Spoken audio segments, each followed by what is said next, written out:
Paz do Senhor Jesus, amados irmãos, sou o Senhor irmão Cristo, presbítero Alex.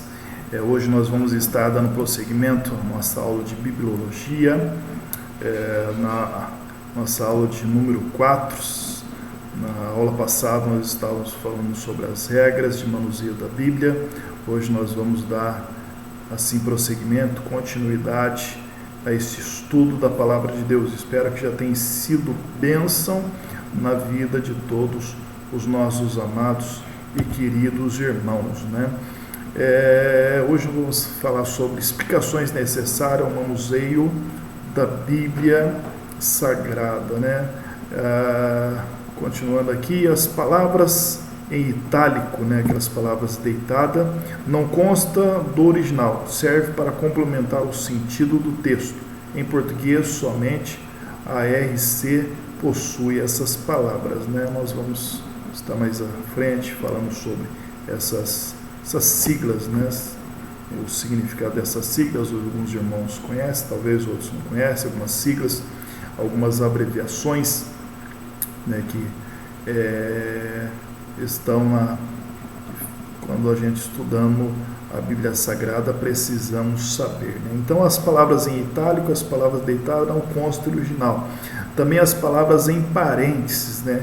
Quando as palavras adicionadas aparecem na ARC, em itálico, na ARA e em outras versões, aparecem em parênteses, né? Não constam do original. Em sua maioria, consta de manuscritos mais recentes. Então, para que essas palavras, então, em itálico, essas palavras em parênteses, né?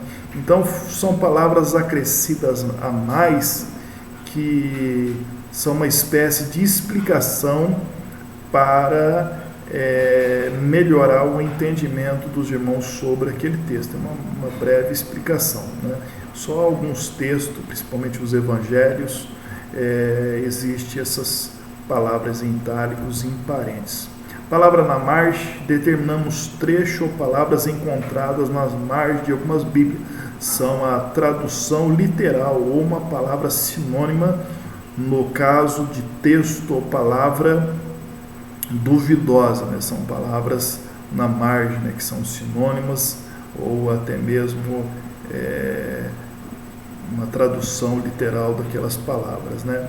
Data no texto, né? São as Bíblias mais antigas, né? As datas impressas no texto de algumas Bíblias, principalmente em outros idiomas, em português somente em Bíblias mais antigas, são da cronologia de Husser, arcebispo anglicano, né? Foram inseridos no texto bíblico em 1701, né? Então, hoje, normalmente não se vê quase essas datas nesses textos da Bíblia, né? Lembrando também que a Bíblia, os livros não estão em ordem cronológica, né? Nós vamos estar vendo isso mais à frente. Outro sim, a cronologia da Bíblia, de modo geral, é incerta. Além de não estar em ordem cronológica os livros da Bíblia Sagrada, também a ordem, ou seja, né, as datas também são aproximadas, não são exatas. Sumário dos capítulos, né, são preparados pelos editores, não consta do texto original, com exceção de algumas frases introdutórias aos salmos, como o Salmo 4, 5, 7, né? Esses salmos aqui, as palavras introdutórias nos capítulos, nesses daqui, a maioria desses daqui aparece no original, porém nos outros demais trechos da Bíblia Sagrada não constam no original. Esses títulos encontrados no início de alguns capítulos nem sempre correspondem, como por exemplo, né? Então, além esses títulos no capítulo, né, não constar no original, às vezes esses títulos não correspondem a verdade daquele texto, né? Como por exemplo a parábola dos 10 talentos, né? Nessa parábola fala que o Senhor deu 5 talentos para um, 2 talentos para o outro e 1 talento para o outro, né? Então, são 3 pessoas, uma recebeu 5, outra recebeu 2, outra recebeu 1. Então, dá 8 talentos aí no caso, né? Porém, a que recebeu 5 dobrou, foi para 10. O que recebeu 2 dobrou, foi para 14. O que recebeu 1 ficou 1 mesmo, né? Então, antes eram 8 talentos, depois virou 15, né? Então, na verdade, não são 10 talentos. Talvez a ideia do escritor, né, queria representar apenas aquele um que tinha 5, granjeou mais 5 e se tornou 10, né? Mas só que deveria ser, ou como algumas bíblias já está corrigida, estão apenas parábola dos talentos, né? Então, na verdade, nem antes nem depois dão 10. Também a parábola do rico e Lázaro, quando não é parábola, e sim, na verdade, uma história, né, que Jesus ele conhecia. Por quê? Porque Jesus é onisciente, né? Então ali Jesus ele conta uma história de um rico e de Lázaro. Então não é a parábola. Por quê? Porque a parábola, embora algumas bíblias está escrito título de parábola, mas no original não tem título, né? E inclusive algumas bíblias já está escrito, né? Rico e Lázaro, não está escrito como parábola. Por que não é uma parábola? Né? Porque parábola é apenas uma comparação, é algo fictício, né? Mas só que ali, e outra, parábola não cita nome, ali tem o nome de pelo menos um, que era Lázaro. E outra, na parábola não fala nome de pessoas reais, né? E na história de Rico e Lázaro fala de Moisés, fala de Abraão, então eram pessoas reais, né? Então por isso não é uma parábola. Divisão em capítulos e versículos, isso também não existe no original. Em alguns casos essa divisão é prejudicial, pois tira o sentido do texto. A primeira Bíblia que trouxe essa divisão foi a Vulgata em 1555. Veja alguns exemplos, né?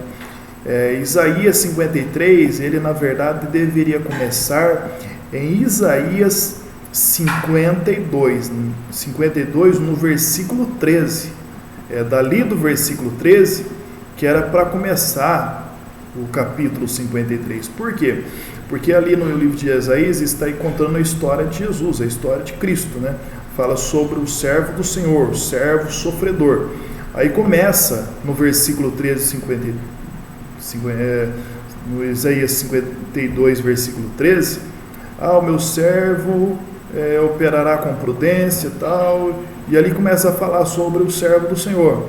E já em Isaías 53 fala da pregação dele, né? Quem deu crédito na sua pregação?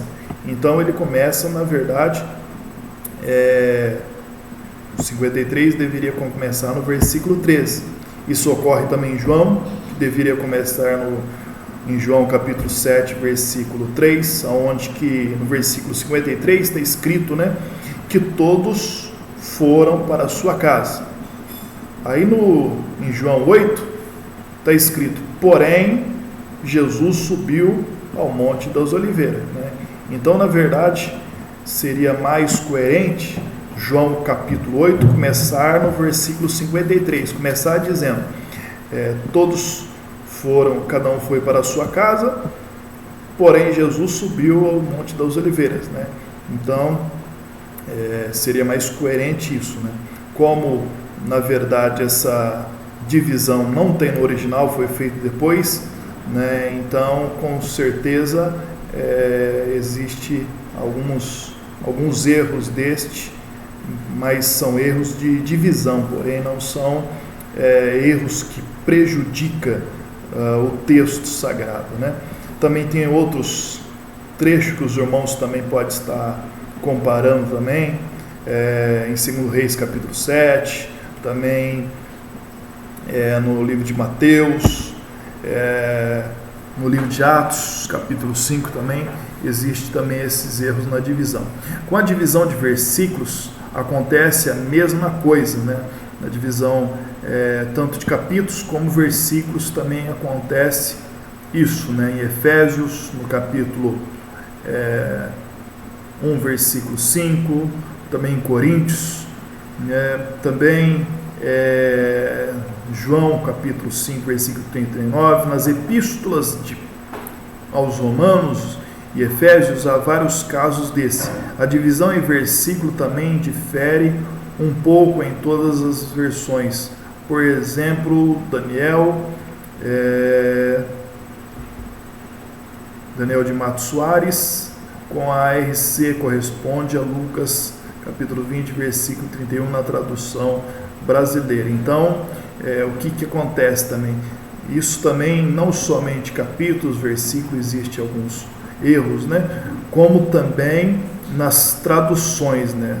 De uma tradução para outra, acaba tendo esses erros de copista, né? Mas não afeta a mensagem da palavra de Deus, da Bíblia. São apenas erros na hora ali de dividir os capítulos, os versículos, né? Divisão de texto em parágrafos também não existe no original, embora seja muito útil para a compreensão da Bíblia. Então, no original não tem divisão de capítulo, versículos, parágrafos, também nos originais também não tem textos, né, um título em cima de cada capítulo. Isso foi criado depois nas traduções para que viesse a facilitar a nossa compreensão, né? Mas muitas das vezes aquilo que quer facilitar demais acaba na verdade atrapalhando, que é o caso da história de Rick e Lázaro, onde muitos acreditam que aquilo é uma parábola, não uma história real, né? E aqueles que acreditam que é uma parábola, através de não acreditar que é um fato real, eles negam a existência do Hades, do inferno, do lugar de tormento, né? E a gente dá para ver o problema que acaba enfrentando através disso, né? Então, também não existe no original, embora seja muito útil para a compreensão da Bíblia. Em português, a única versão que contém essa divisão é a RA, né? Com um tipo em negrito cada vez que isso ocorre. Vejo, por exemplo, Salmo 2, que contém 5 parágrafos, tendo cada um uma adição diferente, né? Referências marginais. As referências encontradas nas margens de algumas Bíblias são paralelismo verbal, que indica outras ocasiões nas quais aquelas palavras é empregada. Tem muito valor para quem estuda a Bíblia. Então, para aquele que estuda a Bíblia, né, quanto mais referência sobre aquele assunto, aquela palavra, né, porque as palavras, alguns assuntos, sempre repete em alguns livros, né, em outros livros da Bíblia, né? Então, facilita na hora de você poder encontrar aquele assunto. O texto são todas as palavras contidas naquela passagem. O contexto é tudo aquilo que fica antes e depois daquilo que estamos lendo, né? Então, nós estamos lendo um versículo, o contexto é os versículos antes e os versículos posteriores, né? Isso também acontece com o capítulo. Nós lemos um capítulo, às vezes não compreendemos totalmente lendo aquele capítulo. Nós temos que ler o capítulo anterior e o capítulo posterior para podermos entender. Pode ser imediato ou remoto, vai de uma palavra ou até um livro, como eu disse, né? Referência é a conexão direta sobre determinado assunto. A referência indica o livro, capítulo e versículo e outras indicações necessárias, né? Vamos pegar o exemplo aqui de Romanos 11:17, né? A abreviação RM significa o nome do livro, né? Abreviatura de Romanos, né? É importante a gente saber a abreviação dos livros, né? Às vezes para aproveitar o espaço, né? Ou até mesmo não escrever o nome inteiro do livro, como, por exemplo, Romanos, que é um nome grande, né? Coloca só RM, que já sabe que é Romanos, né? No caso de Salmos, SL, né, que já sabe que é o livro de Salmos, né? Então, Romanos capítulo 11, versículo 17, o 11 é o número do capítulo, 17 é o número do versículo. Outras indicações: a letra A significa a parte inicial do versículo, né? A parte A. Tem a parte A e tem a parte B, que é a parte final do versículo. Então, num versículo, as primeiras palavras é a parte A e as últimas palavras é a parte B. SS indica os versículos seguintes. QV, recomendação para que veja a referência. VV, versículos. CF significa compare ou confirme, né? IE significa isto é, referência, conexão, ou melhor, referência não, né? Inferência, né? Aquilo que não está escrito, porém dá ideia daquilo, né? Dá uma ideia de inferência, né? Por exemplo, né? A Bíblia não fala sobre a palavra trindade. Não existe trindade na Bíblia, né? Porém, a ideia da trindade existe. Por quê? Que nós chamamos de trindade? Nós chamamos de trindade o Pai, o Filho e o Espírito Santo, né? São três pessoas num só Deus, né? Então, trindade seria uma inferência, né? Que não está contido no texto, mas temos a dedução daquilo, né? Daquele assunto. Abreviaturas: os sistemas usados pela sociedade bíblica é o mais indicado pela simplicidade e rapidez para se escrever. Os livros da Bíblia são abreviados apenas com 2 letras, sem ponto, né? Que é o caso de Romanos que nós estávamos vendo, né? Que era RM, né? Entre capítulos e versículo usa-se apenas um ponto e vírgula ou hífen, como por exemplo, JN 1.3, né? JN é Jonas, capítulo 1, versículo 3. Quando está 1.3,2, significa capítulo 1, versículo 3 e 4, né? Quando está 1.3,4, né? Quando está JN 1,2, significa capítulo 1 e 2, né? Quando é capítulos, está representado por vírgula, né? Quando é capítulo e versículo, está representado por ponto. JN 1.3-6 significa capítulo 1, aí teria que ler do versículo 3 até o versículo 6, então seria o versículo 3, 4, 5 e 6, né? E quando está separado com ponto e vírgula, como neste caso, seria Jonas capítulo 1, versículo 2 e 3, e o capítulo 4, versículo 3 e 4. O ponto e vírgula indica o início de um novo capítulo. Agora, algumas siglas de versões, né? Versões da Bíblia, né? Porque conforme vai passando o tempo, vai modernizando, surge cada vez mais versões, né? No caso aqui, a AEC, Almeida, revisada e corrigida, né?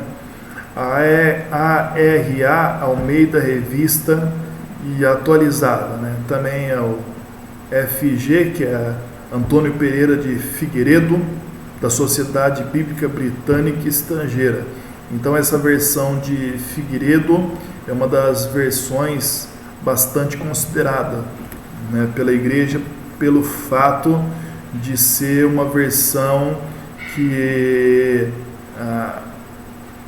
as palavras, né, que essa versão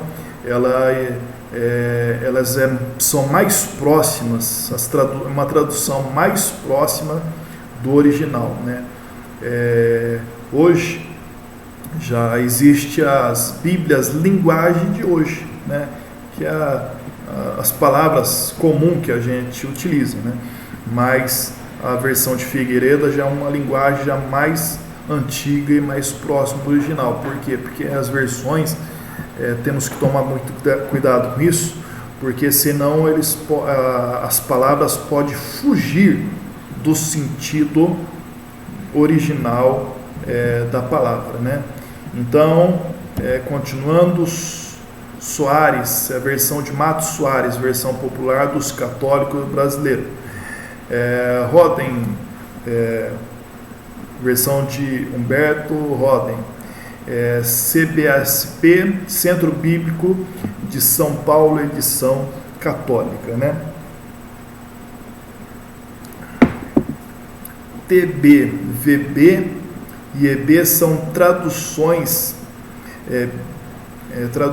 brasileiras de 1917. Hoje nós temos também a NVI, que já é mais atualizada, né? Nova Versão Internacional. Também tem a Septuaginta, né? Aqui nós vemos um número romano, né? L representa 50, o X representa 10, então LXX são 70, né? É uma versão da tradução uma tradução antiga, uma tradução do hebraico para o grego, né? Um bibliotecário de Alexandria do Egito, observando entre os seus livros, suas literatura, ele percebeu que ele precisava de uma escritura dos hebreus, precisava de uma Bíblia do Antigo Testamento, da escritura dos hebreus, né? Então foi convocado 72 anciões que fizeram a tradução do hebraico para o grego chamado grego koiné, né? Para essa biblioteca em Alexandria. Por isso que é conhecida como a tradução da Septuaginta, né? Que são 72 rabinos que traduziu essa Bíblia do Antigo Testamento. Também tem a Vulgata Latina, SBB, Sociedade Bíblica Brasileira, também tem a Imprensa Bíblica Brasileira, a C significa antes de Cristo, a D significa depois de Cristo, também do latim é Anno Domini, que é o ano do Senhor, e DC depois de Cristo. Na verdade, AD e DC representam a mesma coisa. Por quê? Porque é depois de Cristo. Nosso calendário é o calendário cristão, é o calendário cristão, né? Para o panorama do povo bíblico, né? Então vamos falar um pouco sobre a história, a cultura do povo bíblico, né? Em especial o povo hebreu, porque você conhecendo a cultura, a história, facilita você compreender melhor a Bíblia, alguns textos da Bíblia Sagrada, né? Então, neste capítulo, temos alguns pontos de contato com o povo bíblico. As descrições são da Palestina ao tempo de Jesus, porém, tradicionalmente, como ninguém, o judeu ainda guardava neste tempo os mesmos hábitos e costumes dos tempos do Antigo Testamento. Conhecer o povo que escreveu a Bíblia é conhecer melhor, né? Então, se você conhece o povo, a história do povo, você conhece melhor e compreende melhor a Bíblia, né? A vida comum, como é que era a vida do povo hebreu? Vivemos num país que tem 6 meses de chuva durante o ano, né? Inclusive a Bíblia fala em Oséias capítulo 6, né, sobre a chuva temporã, a chuva seródia. Existia a chuva na época de plantio, na época de colheita, né? Então, 6 meses de chuva durante o ano. O povo da Palestina, durante a estação seca, passava a maior parte do seu tempo ao ar livre, amantes das flores, dos pássaros. Quando em casa trabalhavam e comia nos pátios ou eira. No tempo da colheita era mais agradável dormir no campo, em tendas ou barracas feitas de galho folhudos, do que ficar na vila, né? Então, no tempo da colheita, existia muitos cultivadores que eles dormiam no campo, dormia na eira, dormia no celeiro, dormia em cima do trigo, né? Era comum eles, às vezes, uma época de calor, né? Hoje não, né? Hoje nossa cultura é diferente, nossas casas é diferente, né? Nós dormimos dentro de casa e existem pessoas, né, que tem medo até de deixar a janela do quarto aberta, né? Mas eles gostavam de dormir ao ar livre, né? No campo, muitas das vezes, época de colheita. Inclusive foi numa desses episódios que no livro de Ruth, né, Boaz, ele dorme na eira, e Ruth e a sua sogra, né, tinha perdido tudo, perdido os maridos, só estavam as duas, e tinha perdido também tinha vendido, né, arrendado as suas terras, né? E Boaz era o parente chegado, né, que era o conhecido resgatador, remidor, aquele que podia pagar a sua dívida, né? Então foi nessa história que Ruth deitou aos pés de Boaz na eira, né, como um sinal de que estava querendo que Boaz viesse resgatar e até mesmo casar com ela. E foi assim que aconteceu de Boaz resgatar a Ruth, a riqueza de Noemi, e através do casamento de Ruth com Noemi que veio Jessé e que veio a tribo de Davi, né?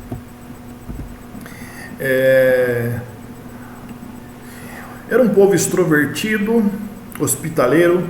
O povo judeu contagiava os mercadores estrangeiros, dada a sua alegria e religiosidade, né? Até hoje eles são um povo alegre, um povo, né, um povo acolhedor. Ao pôr do sol era hora de largar o trabalho no campo e voltar para casa. Alguns permaneciam no campo, que como eu disse, a história de Boaz, que está lá em Ruth, capítulo. Os judeus nunca esqueceram os dias em que a tribo de Israel vivia em tendas, e até hoje é comum esse costume entre os judeus na Palestina, né? Então, inclusive os judeus até hoje comemora a festa das tendas, e inclusive eles habitam, até hoje eles comemoram e faz essas festas em tendas, né? As casas eram de áreas irregulares e amontoadas devido às preferências pelos lugares rochosos.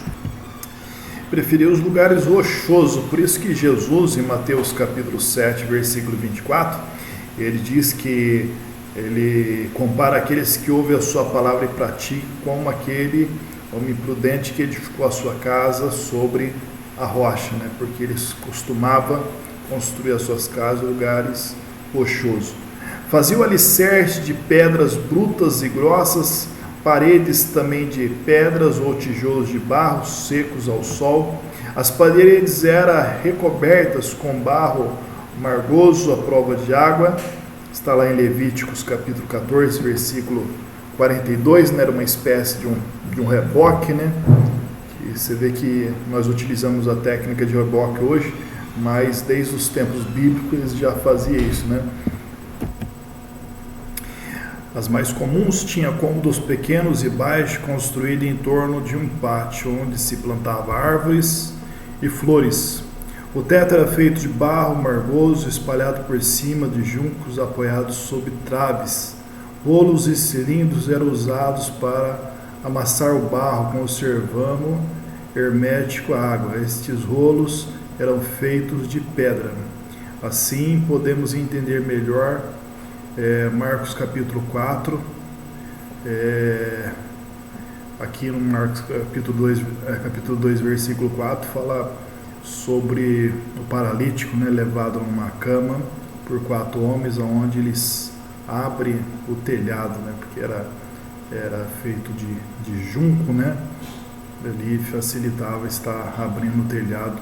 Foi a única alternativa que aqueles homens teve para levar aquele homem paralítico até a presença de Jesus, porque a casa estava cheia, né?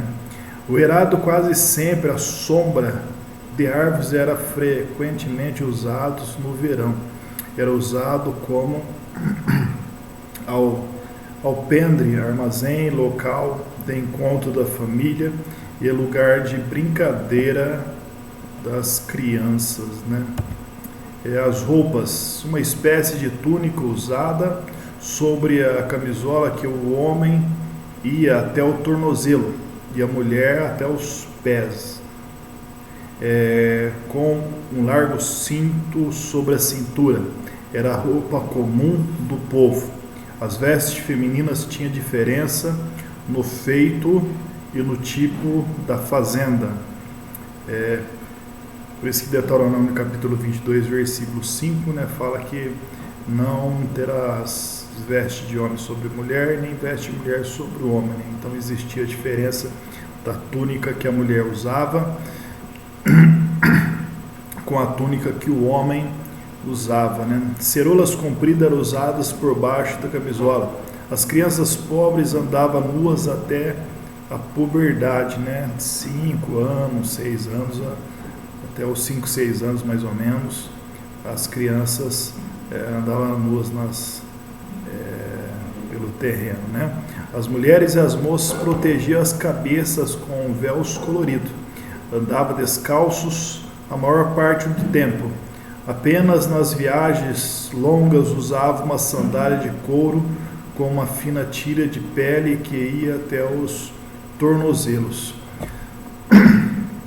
Dada a poeira das estradas, era comum entre os judeus o lava-pés.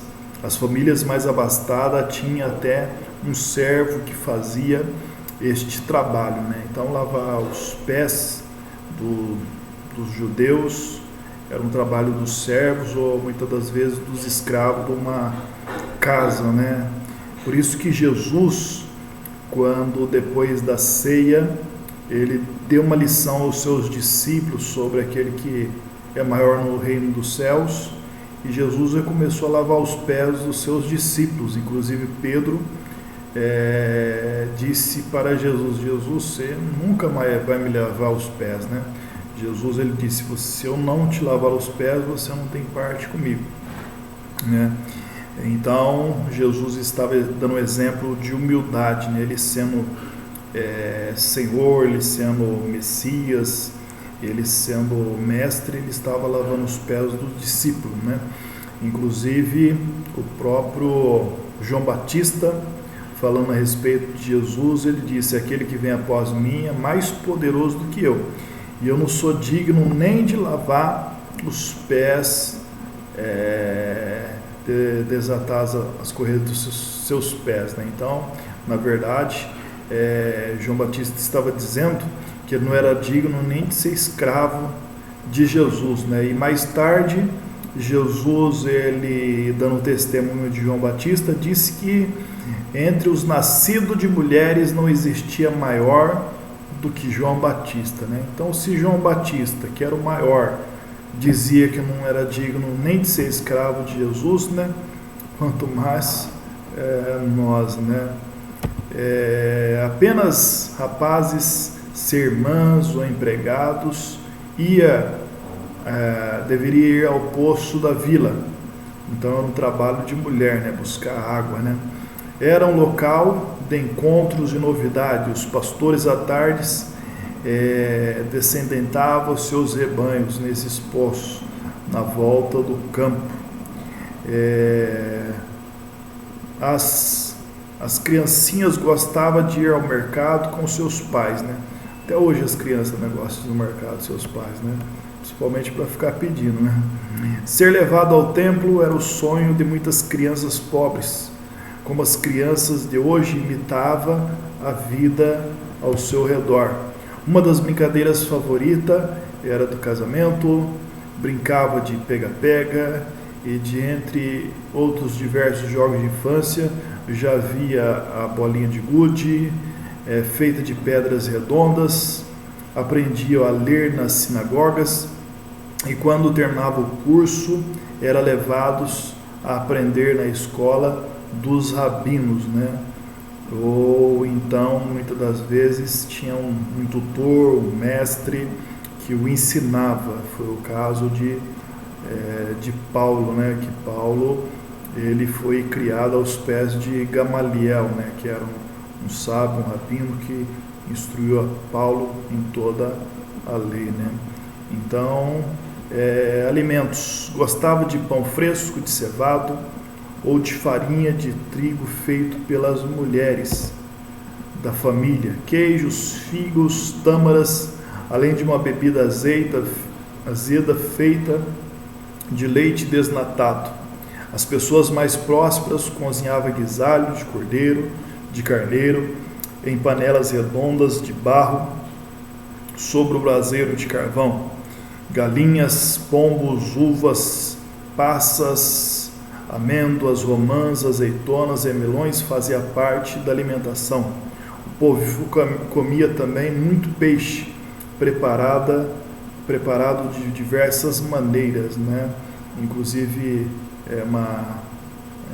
Israel ali fica numa região marítima, banhada pelo oceano, né? Havia o Mar da Galileia, o Rio Jordão, né? Então havia com certeza uma grande fartura ali de peixe, e peixe com certeza era um dos pratos principais deles, né? Até hoje, né? Em lugar de açúcar era usado mel, no qual molhava os pedaços de pão na hora de comer. Dificilmente faltava vinho na mesa. O pai dava graças no começo e no fim da refeição, né? Aqui nós vemos uma lição bastante importante, né? Jesus, quando se reunia com seus discípulos no partir do pão, quando se alimentava, Jesus, ele orava, né? Jesus, ele dava graças, né? Coisa que muitos cristãos nos dias de hoje até mesmo esquece de fazer, né? Às vezes está num lugar público, né? Ou num restaurante, às vezes fica até mesmo envergonhado para orar, para agradecer, mas nós devemos, na verdade, manifestar a nossa fé, né? E no momento da refeição é uma forma de nós manifestar e até evangelizar através disso, né? Porque só não podemos cair em dois extremos, né? Existem pessoas que vai orar, ainda mais em lugar público, né? Você não vai fazer aquela oração alta, começar a falar língua estranha ali, até mesmo, né? E também não pode cair outro extremo de não orar, não agradecer, né? Na verdade, fazer uma breve oração silenciosa ali naquele momento, com certeza vai ser abençoado, né? E aqui o pai de família dava graças tanto no começo como no fim da refeição, né? Eu costumo orar antes de alimentar, né? Antes da refeição, agradecer, né? Meu avô, eu lembro até hoje, ele costumava agradecer depois, né? Seja antes, seja depois, ou seja no começo e no fim, o importante é nós darmos graça, né? Agradecer, né? E muitas das vezes a pessoa pensa, mas eu devo orar pela comida, devo agradecer, devo consagrar. Você deve agradecer, fazer uma oração de agradecimento, mas você não pode consagrar, porque tem pessoas que não vão consagrar esse alimento. Se você consagrar o alimento a Deus, você não pode comer, porque está consagrado a Deus, né? Então devemos saber essa diferença. Os pastores caminhavam adiante do seu rebanho e frequentemente tocavam para suas ovelhas sua flauta pastoril. Davi, ele tinha uma harpa, né, e ele tocava harpa. Levavam um cajado para erguer as ovelhas quando escorregavam, e uma vara ou cacetete com grande prego na ponta para protegê-las dos animais selvagens ou ladrão. À noite conduzia suas ovelhas para o redil, pedaço de terra cercado por um muro de pedras com apenas uma porta de entrada. Ficava em pé na porta, contando uma outra, e depois se deitava atravessado na porta. Mesmo dormindo, guardava o rebanho, né? Aqui nós vemos uma grande lição, porque Jesus, no Evangelho de João, ele fala que ele é o bom pastor, e o bom pastor dá a sua vida pelas ovelhas, né? Então Jesus é aquele pastor que ficava, como essa lição nos mostra, ficava atravessado na porta. Por quê?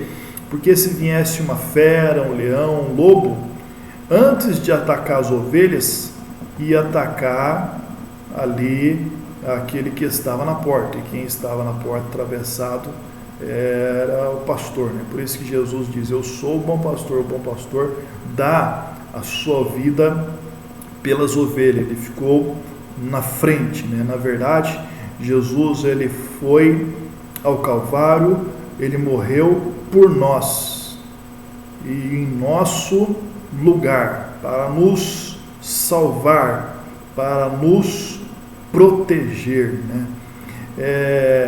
As plantações, o cereal, uva e azeitona eram as colheitas principais dos judeus. O trigo e o cevado era a fonte de renda normal. As uvas também tinham grande valor. Era comum construir barracas de galhos copados ou de árvores de palma nos campos para nelas viver, vigiando a plantação. As primícias da terra eram enviadas para um representante de cada vila ou templo de Jerusalém como oferta ao Senhor.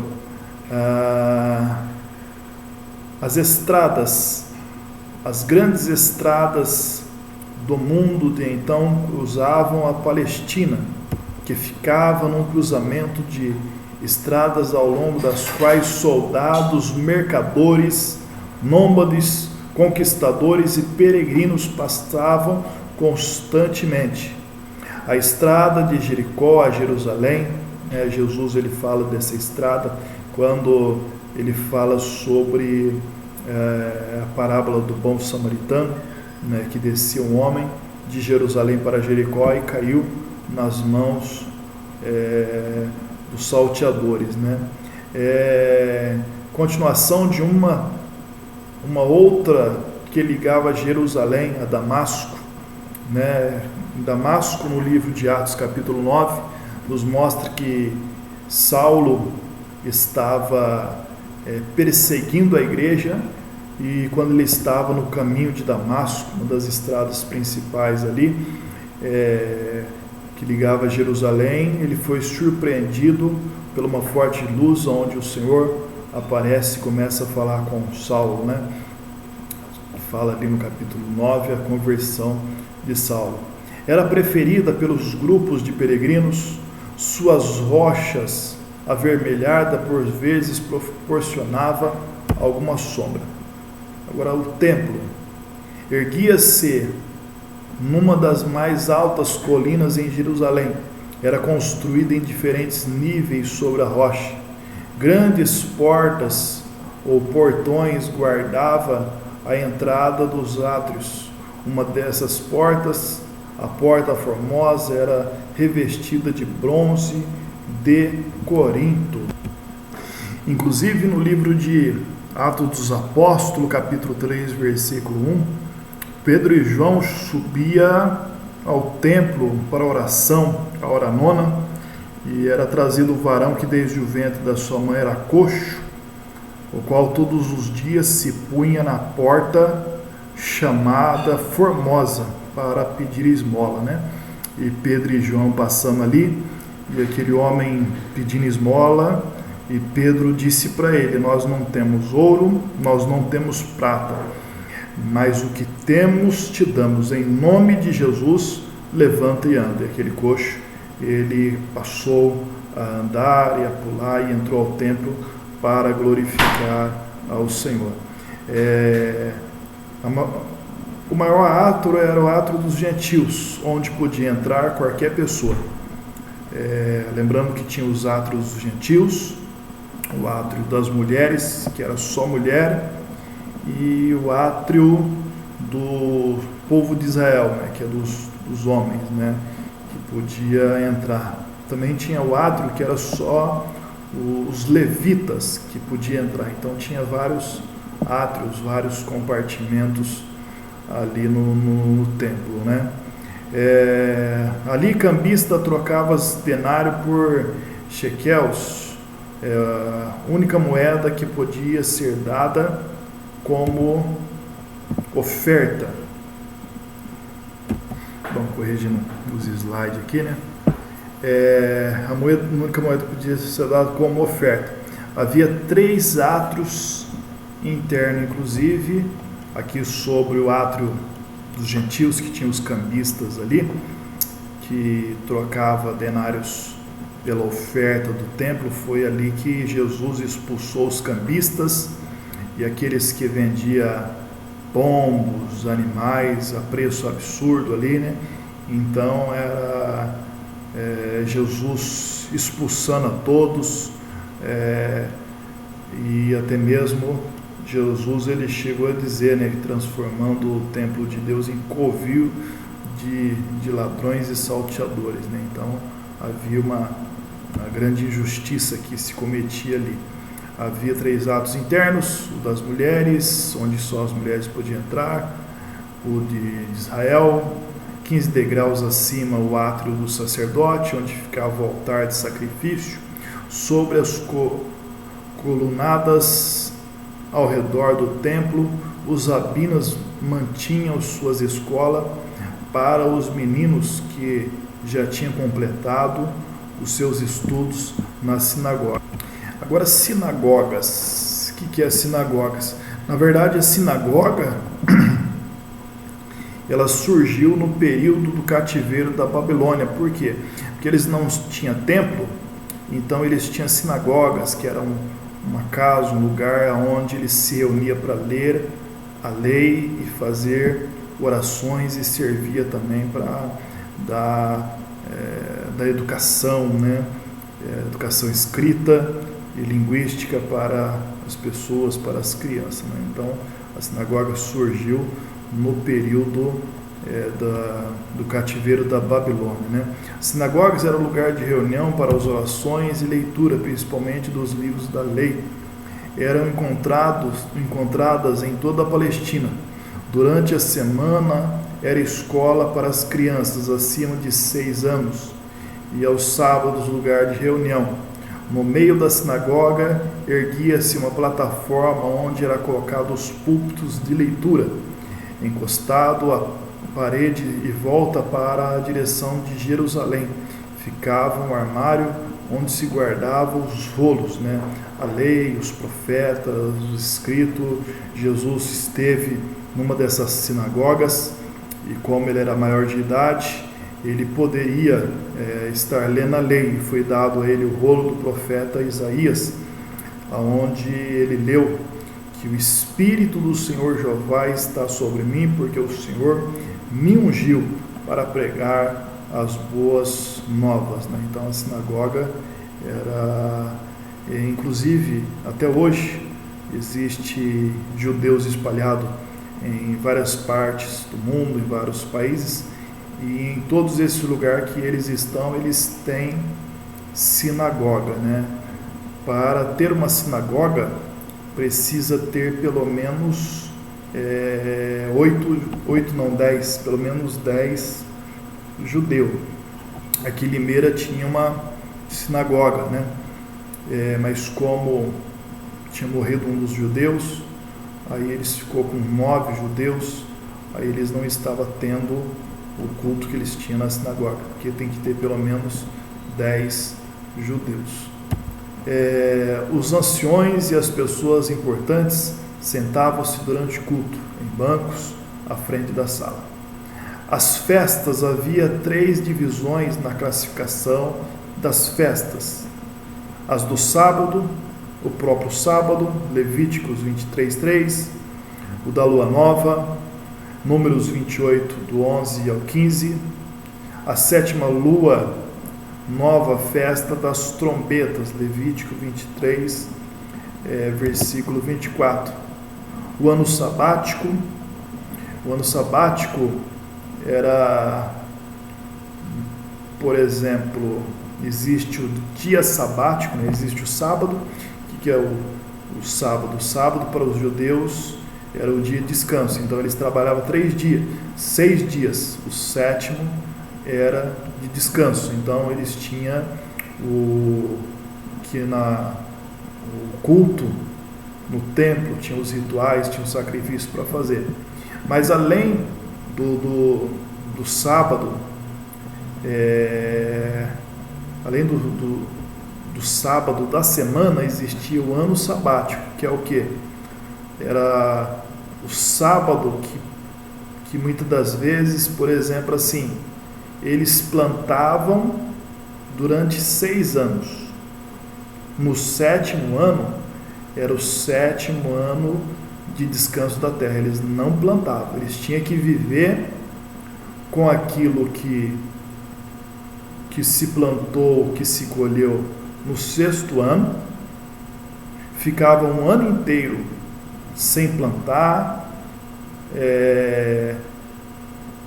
e tinha que ter fé que no 8º ano, né, no 8º ano, eles iam plantar e depois de plantar ia ter que esperar até a colheita. Então praticamente ficava um ano sem plantar e sem colher na terra. Tinha que sobreviver com o que tinha colhido no 6º ano.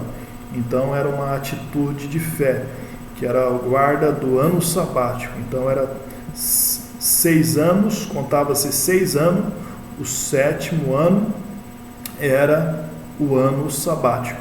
Agora o ano de jubileu era o ano 50, que é 7 vezes 7, né? 7 vezes 7 dá 49. Então contava-se 7 vezes 7 de anos, ia dar 49 anos. O ano 50 era o ano do jubileu, era o ano de perdão, era o ano que, se alguém tinha vendido, arrendado uma terra, voltava para o seu dono original, porque a terra era do Senhor e as heranças que cada tribo recebeu não podia ser vendida, né? Só podia ser arrendada até o ano sabático. Ou seja, se faltasse 40 anos, ou melhor, o ano do jubileu, né? Então, se faltasse 40 anos para chegar ao ano do jubileu, o arrendamento era mais caro. Por quê? Porque o proprietário ia trabalhar, o que alugou ia ficar 40 anos trabalhando com a terra. Quando chegasse no ano 50, ele devolvia aquela terra. Então, quanto mais longe do ano de jubileu, o arrendamento era mais caro. Agora, se faltasse só 2 anos para o ano do jubileu, o arrendamento era mais barato. Por quê? Porque depois de 2 anos voltava para o dono original, porque muitas das vezes a família empobrecia, não tinha condições de trabalhar com a terra, aí acabava uma espécie de arrendamento, de locação, e ele só poderia receber essa terra de volta só no ano do jubileu, ou se tivesse um remidor, um resgatador, um parente chegado que quitasse a dívida, quitasse o arrendamento, aí voltasse novamente a terra para a família original, né? Então, na verdade, esse ano do jubileu, ele nos dá uma lição. Por quê? Porque o homem, ele se vendeu para o pecado. E ele se vendeu para o pecado e não tinha condições de pagar a dívida. Não tinha condições, né? E aí Jesus, ele chegou como parente chegado, como parente remidor, e pagou a nossa dívida.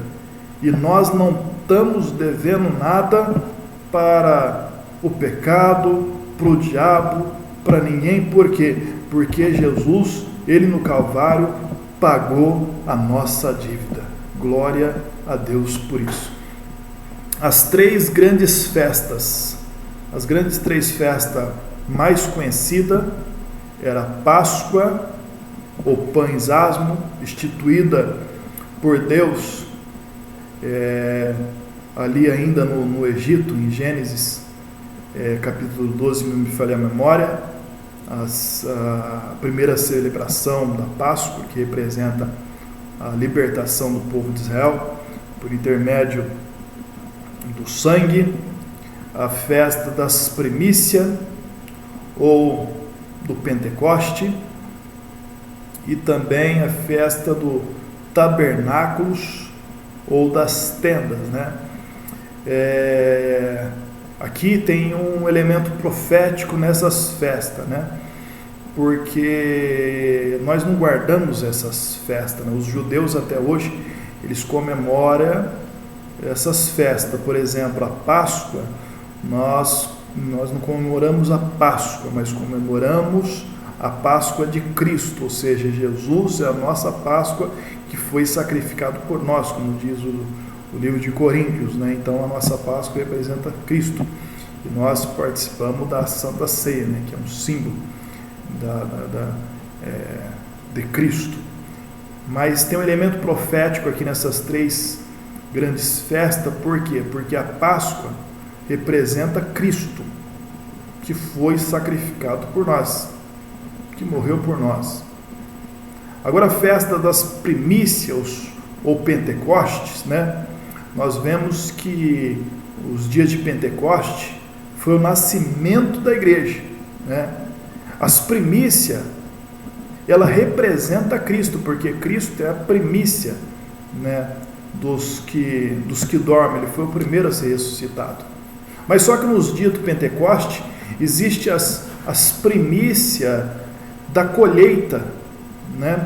Porque aqui fala de colheita, primícias fala de colheita, os primeiros frutos da terra. Nos dias de Pentecostes, lá no Atos dos Apóstolos, capítulo 2, nós vemos as primeiras almas que aceitaram a Jesus através da pregação de Pedro. Então, vemos as primícias ali das colheitas de almas, onde quase 5.000 almas aceitaram o Senhor ali naquela pregação de Pedro. Então aquelas primícias ali foi uma grande colheita, na verdade, né? E agora tem os tabernáculos ou as tendas, que eles faziam essas festas e eles habitavam na tenda, no campo, né? Então, o que nós aprendemos aqui? Que Jesus, ele é a nossa Páscoa, que morreu por nós, né? Que em Atos dos Apóstolos nós vemos as primícias, as primeiras almas que foram salvas nos dias de Pentecoste, e agora nós estamos em tendas, porque tendas fala de pessoas nômades, né, que não tem lugar permanente, ou seja, estamos em tendas, esperando o Senhor, né, esperando Cristo, que nos levará para a nossa pátria, porque diz a palavra que a nossa pátria é o céu, da onde aguardamos o nosso Senhor e Salvador Jesus Cristo, né? Que aqui somos peregrinos, não temos cidade permanente, né? Agora também, a outra festa é o dia da expiação. Depois do cativeiro surgiu outras duas, né? Então, o dia da expiação, o que é o dia da expiação? É uma vez por ano, que era o povo de Israel fazia o sacrifício por todo o povo, onde o sumo sacerdote entrava no Santo do Santo e fazia a expiação de pecado para todo o povo de Israel. Então, aquela expiação tinha valor por um ano, né? Então, na verdade, a expiação, ele aspergia o sangue por cima do altar, né? Que era uma espécie que estava cobrindo o pecado, né? Porque dentro da arca havia o maná, havia o cajado, a vara de Arão, né? E havia a lei. Mas quando aspergiu o sangue da expiação em cima da arca, do liminar da arca ali, então o sangue cobria a lei, né? Então cobria o pecado. Na hora quando o Senhor olhava de cima para baixo, ele não via as tábuas da lei, ele viu o sangue que estava em cima das tábuas, né? Então, na verdade, este sangue cobria os pecados. Mas quando Jesus ele se manifestou, João Batista, ele disse: eis o Cordeiro de Deus que tira o pecado do mundo. Então, o sangue de Jesus não simplesmente cobre, ele tira o pecado, né? Só o sangue de Jesus pode tirar o pecado. Depois do cativeiro da Babilônia, no caso, surgiram mais duas, que é a festa de Purim, que é a festa que representa o salvamento do povo de Israel ali no período onde que Esther se tornou rainha, né? Que se tornou a festa de Purim, e os judeus se vingaram dos seus inimigos, que os queria aniquilar, e também a festa da dedicação, que é chamado Hanukkah, né? Que é uma espécie de festa que representa a vitória da luz sobre a escuridão. Alguns significados bíblicos: jurar com a mão sobre a coxa, Gênesis 24:2, e também Gênesis 47, versículo 29 e 31, né? Quando Abraão mandou o seu servo Eliezer buscar esposa para Isaac, seu filho, tinha esse costume, né, de colocar a mão na coxa e fazer o juramento, né? Significava então submissão, obediência irrestrita. Por isso Deus tocou a coxa de Jacó, né? Quando Jacó lutava com o anjo, o Senhor tocou-lhe a coxa para se lembrar, né, de obediência e submissão. Dali para frente, Jacó se tornou outro homem, né? Outro costume também era rasgar as vestes, era demonstração de luto, lamentação, tristeza, etc. Os sacerdotes não podiam fazer isso. Então, rasgar a veste era um ato de humilhação, era um ato de luto, um ato de tristeza, mas ao passar do tempo se tornou uma coisa comum, ou por qualquer coisa acabava rasgando as vestes, né? Então o profeta Isaías chegou a profetizar dizendo, né, rasgai os vossos corações e não os vossos vestidos. O Senhor Jesus não quer que ninguém rasgue as suas vestes, quer que rasgue o seu coração na presença dele, se humilhando, adorando, né, se entristecendo, né, porque o verdadeiro arrependimento ele vem junto com tristeza, né? Os sacerdotes não podiam fazer isso, né? Levíticos 10:6. No entanto, em Mateus 26:65, fez sem razão, né, os sacerdotes quando estava julgando a Jesus, né, acusando a Jesus, eles chegaram O sacerdote da época chegou a rasgar as vestes, né? Talvez já era um sinal de Deus, que Deus estava rasgando o sacerdócio do povo de Israel, né? Até porque Jesus, ele é o nosso sacerdote, né? A palavra do Senhor está escrito, né? Tu és o meu sacerdote eterno, jurou o Senhor e não se arrependerá. Tu és o meu sacerdote eterno, segundo a ordem de Melquisedeque, né? Porque o sacerdócio antigamente era transitório, passava de pai para filho. E como o sacerdote morria, então precisava renovar o sacerdócio, né? Mas como Jesus, ele é eterno, já não morre, então o sacerdócio, né, é como diz a palavra: tu és meu sacerdote eterno, segundo a ordem de Melquisedeque, vivendo sempre para interceder. Existe só um Deus, um mediador entre Deus e o homem, né? Jesus. Havia também regras para isso, né?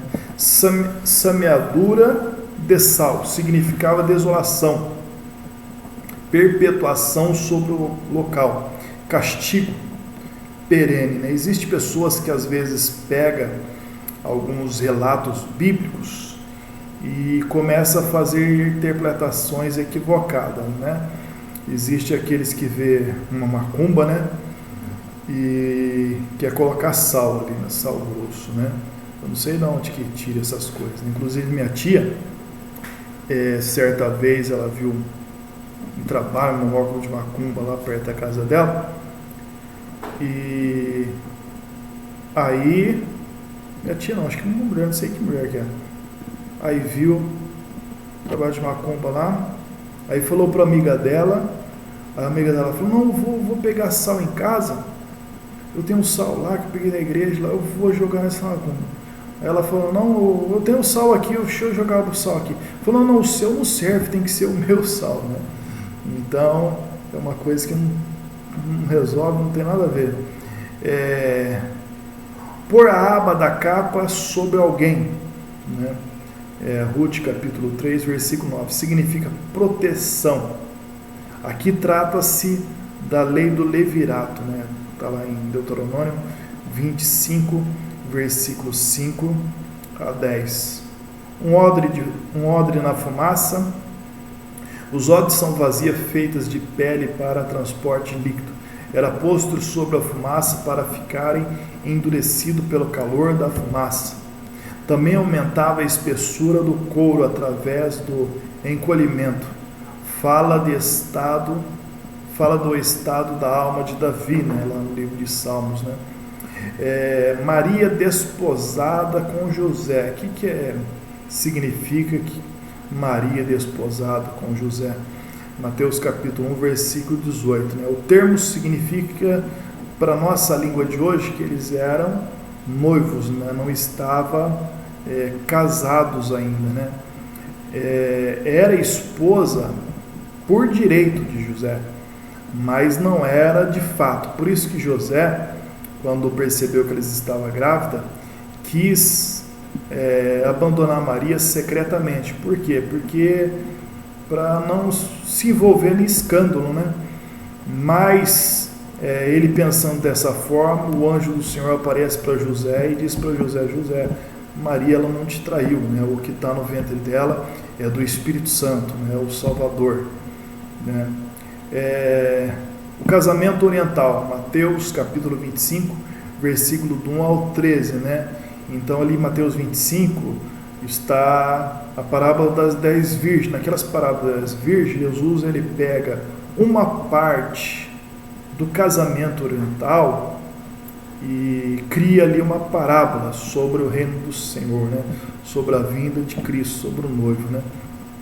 Então, as núpcias no casamento oriental durava 7 dias, né? Era 7 dias de festa, né?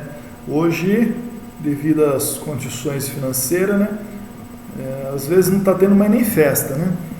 Às vezes só uma fraternizaçãozinho, um almoço e tal, mas no casamento oriental, as festas duravam 7 dias.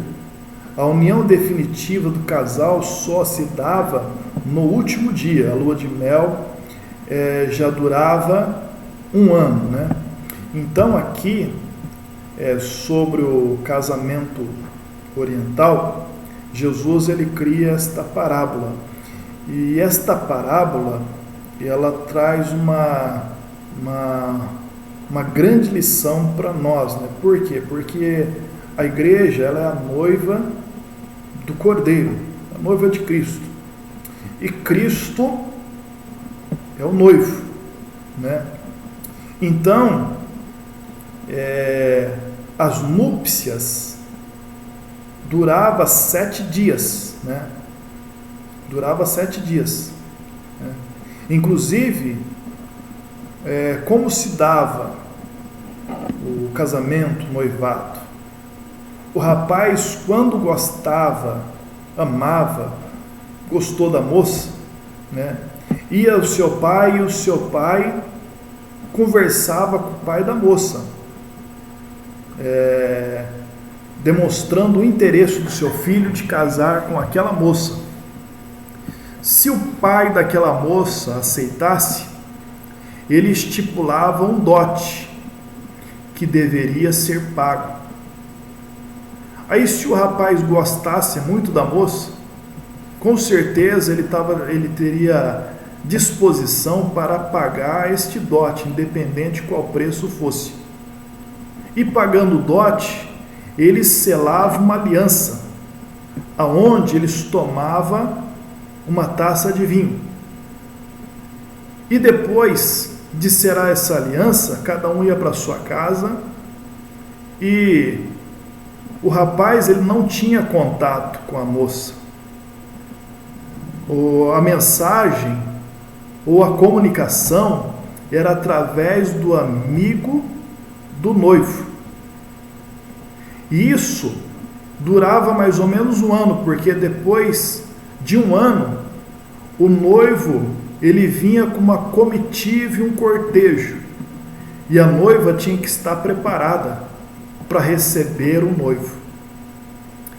E aí então, quando o noivo vinha com aquele cortejo, buscava a noiva e levava a noiva para a casa do seu pai, porque a festa não era na casa da noiva, a festa era na casa do seu pai. E aquela festa durava 7 dias. E no 7º dia, a festa durava 7 dias, porém a noiva, ela entrava na festa com o véu. Ninguém via o rosto da noiva. E ao lado do salão da festa tinha a recâmara nupcial, onde no último dia da festa, no 7º dia, ali se consumava o casamento, e então o noivo apresentava a noiva para os seus convidados, tirando o véu e mostrando a marca da sua virgindade. Então, da mesma forma, é um símbolo do casamento de Cristo com a igreja, porque o casamento de Cristo com a igreja também ela é uma representação do casamento da cultura judaica. Por quê? Porque assim como o rapaz, ao gostar da noiva, amar a moça, estava disposto a fazer qualquer coisa por ela, assim Jesus, ele amou a igreja, e ele pagou o dote, pagou o preço, né? E ele pagou esse preço, não foi com ouro nem com prata, mas ele pagou com a sua própria vida, com o seu próprio sangue.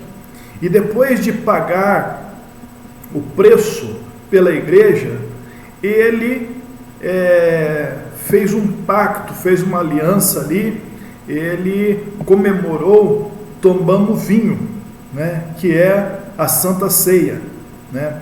E ele tomando a Santa Ceia, assim como durava um período após o contrato até o casamento, o noivo ia para a sua casa e o contato do noivo com a noiva era através do amigo, assim Jesus, ele foi à sua casa, ele foi ao Pai, mas só que ele ainda hoje, ele mantém um contato com a sua noiva que faz através do seu amigo, que é o Espírito Santo, da onde o Espírito Santo manda a mensagem de Cristo para a igreja e leva também a mensagem da igreja, a oração, né, o clamor da igreja para Cristo, né?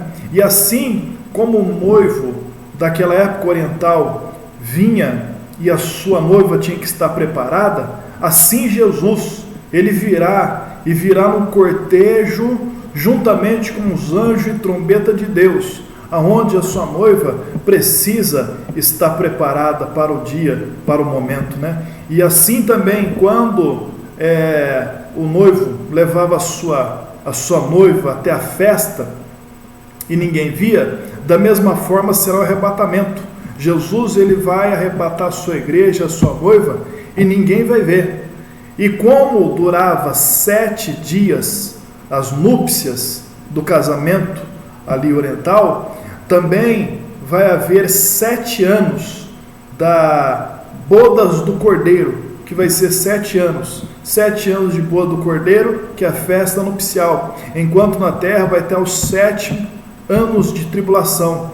E ao final das bodas do Cordeiro, 7 anos, Jesus virá com a noiva. Aí virá, mas sem o véu, como diz o livro de Apocalipse, que ele virá sobre as nuvens e todo olho o verá. E glória a Deus por isso, né? O caminho de um sábado, Atos capítulo 1, versículo 12, a Bíblia fala também sobre o caminho de um sábado. Era o caminho permitido no dia de sábado. A distância ia da extremidade do arraial das tribos até o tabernáculo. Quando eles estavam no deserto, a sua distância era cerca de 1.200 metros, 1,2 km, né? Talvez conforme a mudança geográfica e o acampamento das tribos ali já na terra de Canaã, talvez pode ter sido alterado essa distância, né? Que era a distância da última tribo até o centro onde ficava o tabernáculo, o templo, né?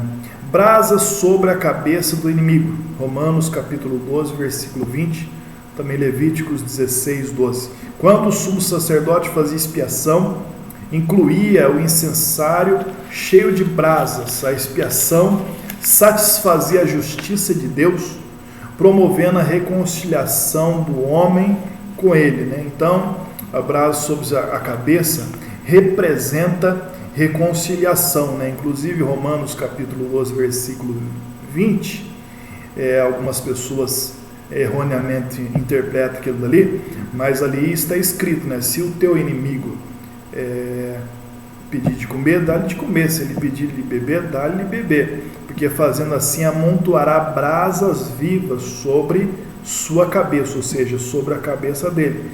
Quer dizer, você fazendo bem para o seu inimigo, né, a consciência, ou seja, a cabeça dele vai estar em brasa, porque a consciência dele vai pesar, fala, puxa, eu ando fazendo mal para aquela pessoa, desejando mal, e ela me fazendo, me pagando mal pelo bem. Então ela vai ficar comovida, o Espírito Santo vai trabalhar e vai haver uma reconciliação através disso, né? Saudação, a troca de expressão formais e certas poses que eram feitas na saudação entre os judeus tomavam um tempo. Daí Jesus recomenda, a recomendação de Jesus e também de Eliseu, né? Então a saudação, eles davam mãos, eles abraçavam, eles beijavam, eles tinha todo um ritual, uma saudação, né? Então uma saudações formais, eles levavam até um certo tempo, né? Não é como a saudação de hoje, né? Às vezes só ergue a mão, tal, bom dia, então tinha todo um ritual na hora da saudação. Por isso que Jesus, quando ele enviou os seus discípulos para evangelizar, falou: ninguém saudeis pelo caminho. Por quê? Porque se ficou saudar todo mundo que estava pelo caminho, ia perder muito tempo e não ia fazer nada, né? O vinho na cruz, Mateus capítulo 27, o vinho na cruz, Mateus 27, 34, Marcos 15, 23, João 19, 30. Tal praxe era usado para tornar as vítimas insensíveis antes da morte. Jesus recusou, sofrendo a morte em estado de plena consciência, né? Em Mateus 27, versículo 30, falou que deu-lhe vinho a beber, vinho com fel. Marcos 15, 23 falou que deu vinho com mirra. João capítulo 19, versículo 30 disse que deu a ele vinagre, né?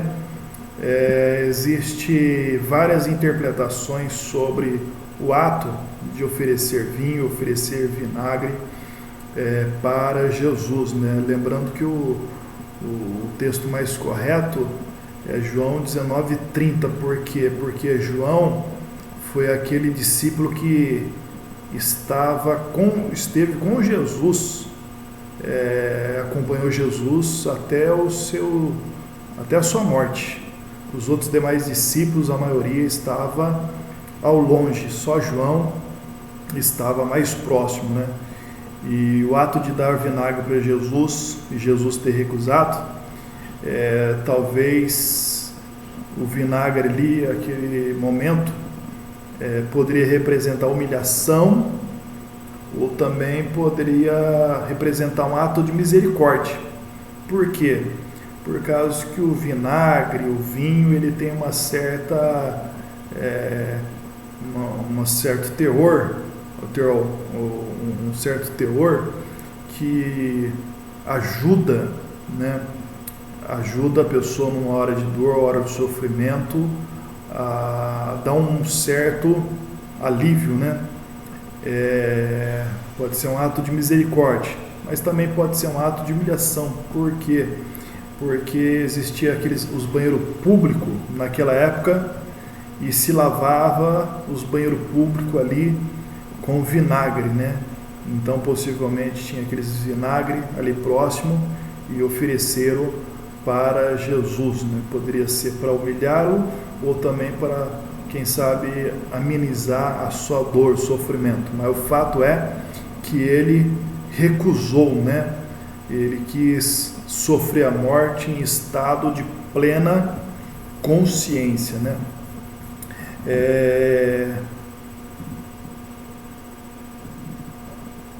João 19:30, já na hora da morte, tomou vinagre. João foi o discípulo que ficou com o mestre até a sua última hora. Cingir os lombos significa pôr a cintura, apertar, ligar, vestir-se, né? Achar graça, Gênesis 6:8, Lucas 1:30. Graça não é apenas um favor que se merece, mas também que se dispensa. Achar graça diante do Senhor significa ser aceito por Ele, né? A Bíblia Sagrada diz que o Senhor viu graça, achou graça em Noé, né? Então ele era um homem que procurava agradar a Deus, né? E se portava e agia de uma forma a agradar a Deus, né? Isso significa achar graça, né? Vestir-se de saco fala de humilhação diante do Senhor. Era um tecido grosseiro fabricado de pele de bode, usado pelos que pranteavam, por exemplo, Jacó, Davi, também chamado cilício, era da cor negra esses sacos, né? Lição 4, o canônico da Bíblia, introdução. Aqui nós vamos falar sobre o cânon, né? A Bíblia Sagrada, ela também é conhecida como cânon, o cânon sagrado, né?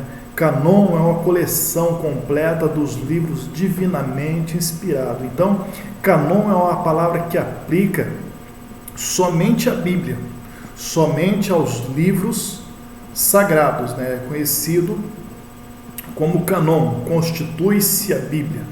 Canon é uma palavra grega que significa literalmente vara reta de medir, assim como uma régua de pedreiro. No Antigo Testamento o termo aparece no original em passagens como Ezequiel 40, versículo 5. Ezequiel 40, versículo 5 fala que havia um muro fora da casa, em redor, e na mão do homem uma cana de medir, né? Então, o termo canon vem de uma régua, de uma vara de medir, representa uma norma, né?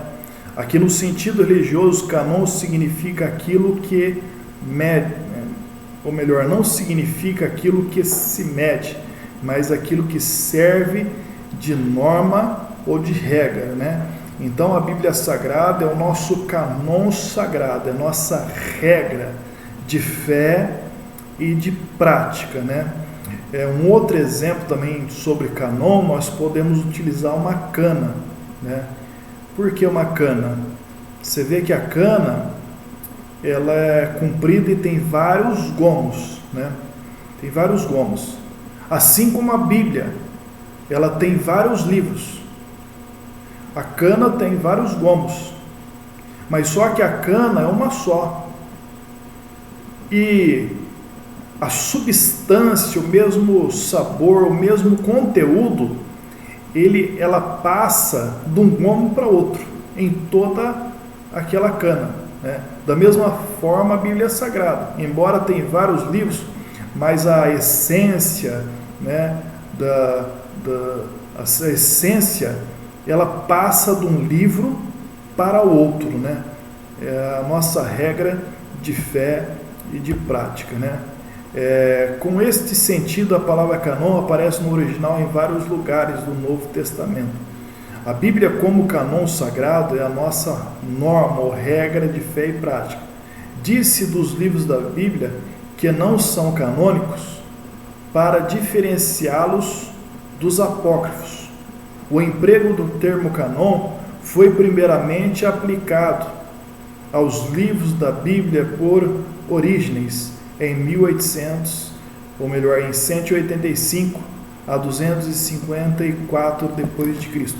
Lembrando que o nosso canon sagrado está fechado, né?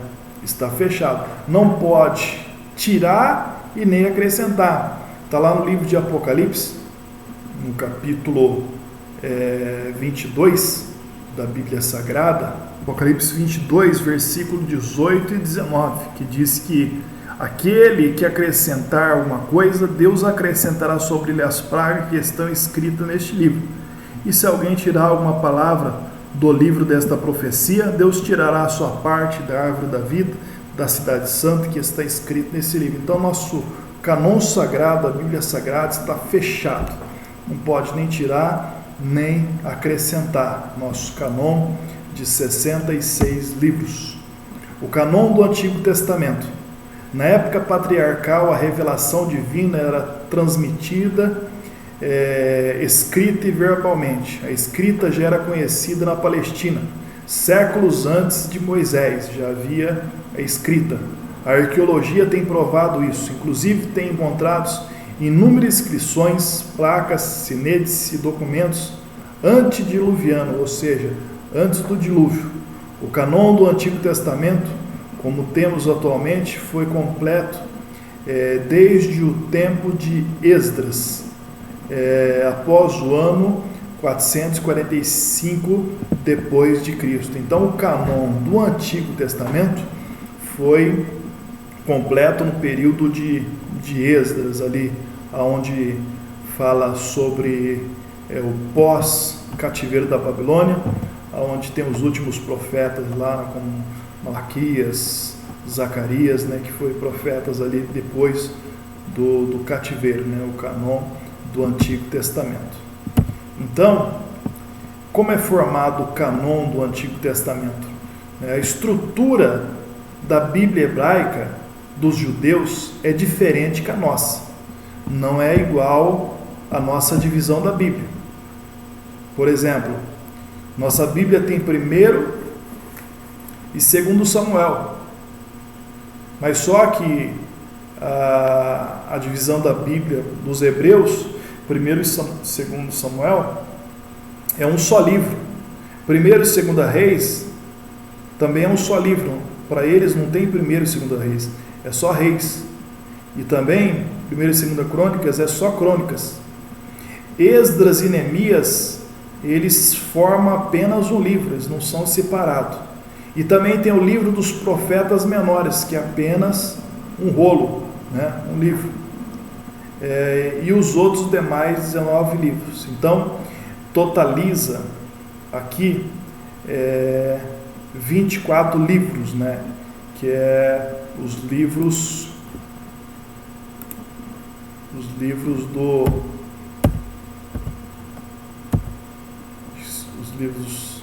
livros históricos aqui, né? A divisão dos livros. Aí tem esses 24 livros. A disposição ou ordem dos livros do cânon hebraico é também diferente da nossa. Damos a seguinte, aqui nós vamos ver as ordens corretas, né? Damos a seguir essa disposição dentro da tríplice divisão do cânon já mencionado, lei, profetas e escritos.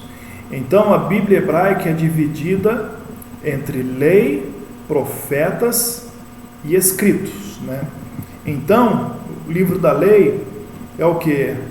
É o Pentateuco, que é os 5 livros de Moisés: Gênesis, Êxodos, Levíticos, Números e Deuteronômio, que é os 5 livros que formam o livro da lei. Também tem os profetas, que são 8 livros. Primeiros profetas, que é Josué, Juízes, Samuel, Reis, e últimos profetas, né, que são Isaías, Jeremias. Tem os escritos, são 11 livros poéticos, Salmos, Provérbios e Jó. Os 5 rolos, conhecido como os 5 rolos, que faz parte dos escritos também, que é Cantares, Ruth, Lamentações, Eclesiastes, Esther, e os livros históricos, que é Daniel, Esdras, Neemias e Crônicas, né? Para nós, Daniel é o livro dos profetas maiores, mas para o povo judeu, livros históricos, né? Os 5 rolos assim eram chamados porque eram rolos separados, lidos anualmente em festas distintas, como se segue: Cantares na Páscoa, em alusão ao Êxodo; Ruth no Pentecostes, celebrando o início da colheita; Esther na festa de Purim, celebrando o livramento de Israel da mão do mau Amã; Eclesiastes na festa dos tabernáculos, em gratidão após a colheita; Lamentação no mês de Abib, em memória da destruição de Jerusalém pelos babilônicos, né? No cânon hebraico, os livros não estão em ordem cronológica, pois os orientais não se preocupavam com o sistema cronológico, nem na nossa Bíblia também não está em ordem cronológica. Pode haver nisto um propósito divino. A divisão que temos do Antigo Testamento vem da Septuaginta, através da Vulgata Latina. A Septuaginta foi a primeira tradução das Escrituras feita do hebraico para o grego, cerca do ano de 285 a.C.